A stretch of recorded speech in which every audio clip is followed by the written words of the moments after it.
Time for the Prime Minister, and 4 new cases have been revealed this morning. Joining us from the Beehive is Jacinda Ardern. Prime Minister, Morena, thank you for joining us.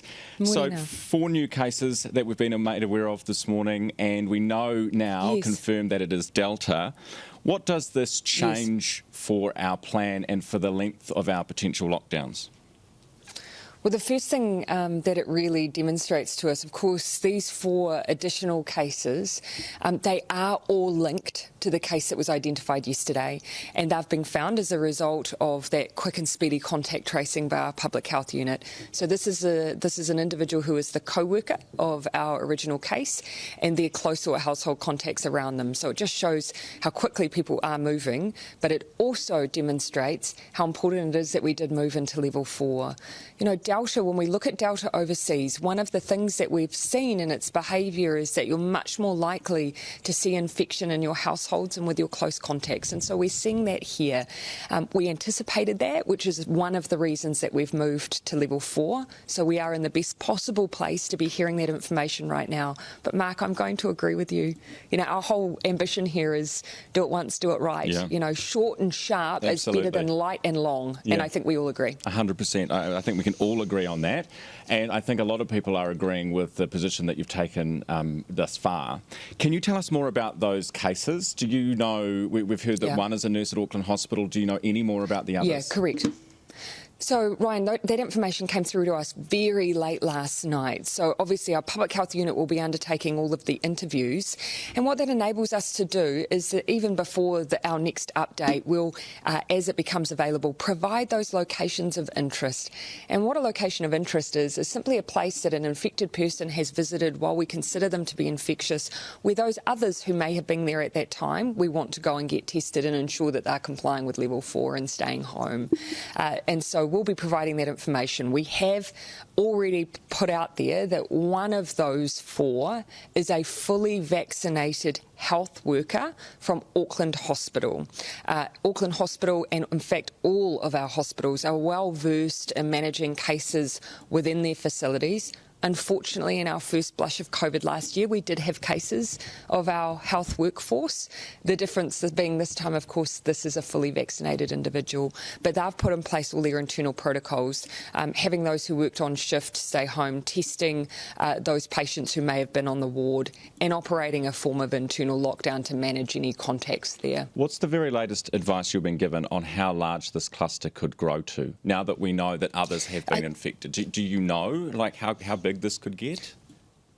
Look, there are those, in the past what we've tended to do is, you know, we of course focus very much on the containment of the outbreak. We often have modellers who will come in and make estimates around based on the information we have, but it is quite early, and when you have low numbers, modelling is quite difficult. The other thing that will help us, Ryan, in many ways, is extra information around the source of this first case. So we've shared that the genome sequencing, and what that genome sequencing means is when we take a swab, if it's positive, we go and run another test on it. It takes a number of hours, that test, but it essentially helps us link to other cases that we've sequenced. It forms a bit of a family tree if we have enough information. So that will help us try and identify where this has come from and how long ago it may have entered. That will then tell us how many people might sit between the case we found yesterday and where it started. Prime Minister, we know that the best thing we can do to keep ourselves safe from the effects of COVID is to be vaccinated, and fully vaccinated is obviously the gold standard, is the preference. Why then are we shutting down our vaccination centres for 48 hours? Surely, given we knew that Delta was coming, given we knew we had warnings from the Ministry of Health that it would get here, why were we not prepared to have the centres open during a Delta outbreak? Well, actually, the advice I've had from health is that they don't believe it will take that period of time. We've given an indication of just a period of time in order for those vaccination centres that are being operating to orientate towards making sure that they can maintain all the protocols you'd expect in a level 4 environment.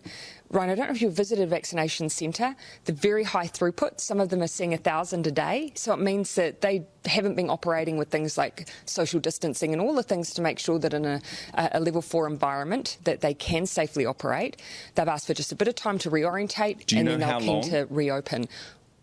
So the estimate, I believe it will be less than 48 hours. We're looking to give an update at 1 p.m. today, but our health team have also indicated that they've been wanting to look at, they have previously been working on protocols around, for instance, the opportunity for drive-through vaccination. So we'll give an update on that at about 1 p.m. today, but I anticipate it will not take 24 hours to reopen. Will we change, for people who are living in perhaps Coromandel or Devonport, will we allow younger people to go and get a vaccine? At the moment, Mark can get one, I can't. Will that change for Auckland Coromandel in the coming days? Well, of course, we want to use this opportunity to get everyone that, of course, to continue on with our vaccination campaign, keeping in mind that, of course, it does take a few weeks for it to be fully effective. And so that's why it's great that we have roughly 40% of our eligible population have had at least one dose now. That's fantastic. That provides a layer of protection. We want to keep going. So look, we will be seeing whether or not there's more that we can do, even across the country as part of our vaccination program in this period of time. But we want to make sure that people will go because they feel safe to go. And that means making sure we've got those level 4 protocols in place before we reopen. I know you talk about the 40%, and I know that the Ministry of Health is doing all it can, but the reality is we've got just over 20% of this country in, mid-August, fully vaccinated. When Delta hit Australia, Scott Morrison, the Australian Prime Minister, apologised for the slow rollout of their vaccine. Do you think that the New Zealand public deserve an apology for ours? Oh, well, look, I don't know that it's fair, Ryan, to compare New Zealand and Australia because we did make some different choices. Australia, for instance, worked towards domestic manufacturing of AstraZeneca, and then not everyone in the population was able to be vaccinated with AstraZeneca. They then subsequently bought in additional Pfizer vaccines. We made a decision very early on that we would use Pfizer across our population and indicated the timeframes that as a result of supply, it would take us to fully vaccinate New Zealand. And so we've always said this would be a year of vaccination for us. Of course, now we're really seeing that ramp up. Every day we were having daily new records against the week prior. We were just at that stage, and my goal is that we will continue that with a very short interlude in between to ensure people's safety. All right, 23 locations of interest we were told yesterday we would have, but at the moment on the Ministry of Health website, I'm told we've got 15 listed. Where are the rest? Why the delay? I'm happy to clarify that. So those locations of interest that you have on the website are all the public places. So all the places that you as a member of the public could possibly have interacted with our positive case. There are other places where we are contact tracing, but they're people's private homes because of the nature of this tradesperson's work. So they're not public places, but they are still places that we are contact tracing. So very happy to clarify that. But as you can imagine, there's no need for us to put people's private residences on the website because obviously we can identify who's been there. Yes, I think we can all agree that would be a very bad idea. So the 15 that are on there are the 15 we should know about. You mentioned it's a tradesperson. How many would that mean that the remaining? Well, I'm speaking very broadly there. We're always careful not to give away information that's kind of unnecessary in order to identify someone, but very broadly speaking. So we can read into that the 7 other locations of interest that we don't know about are private homes that this tradesperson's been to. Is that?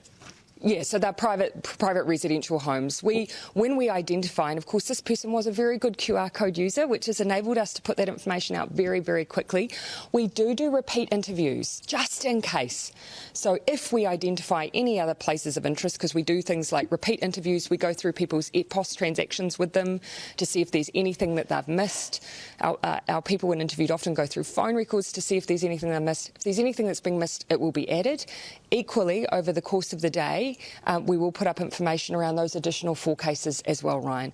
Of course now, we hope everyone is at home, but it is still important for us to notify locations of interest so people can monitor their symptoms and if they're an essential worker, make sure they go home and isolate. Very quickly, Prime Minister, I know we're pushing up to the 7:30 news. I'm getting told to wrap. But very quickly, do you know what the economic cost of this will be? Just Judith Collins came on this pro earlier and said $1.5 billion a week. Do you know if that's true or not? So that will be the number that the Minister of Finance has used. He has referenced the fact that although, it's often very hard for us to always pinpoint exactly the estimates that we've been provided with, 1.5 billion at this highest level for a week. As much as that, of course, is hefty, it is much, much worse for us to be in longer lockdowns as a result of not having taken the right measures. Another point to add, Ryan, when it comes to those who will be seeking the resurgence payment or the wage subsidy support, that will be opening from Friday, and we have kept aside a kitty, as it were, over $5 billion available to us through the COVID Recovery Response Fund, and actually we do have some underspend in other COVID areas. That means that we are fully prepared for those costs to business, and we will be able to support them. So no one should be concerned about that. That is something we've long prepared for. Prime Minister Jacinda Ardern, thank you very much for your time this morning. Very much appreciate it. It is 7:30. The Prime Minister... Oh, we missed one. She said something else at the end. Missed it. Anyway, so there you have it. The Prime Minister confirming that we are likely to have our vaccination centres up and running before the 48 hours we were supposed to have them closed by. So we could be back into vaccination centres tomorrow, which is fantastic news.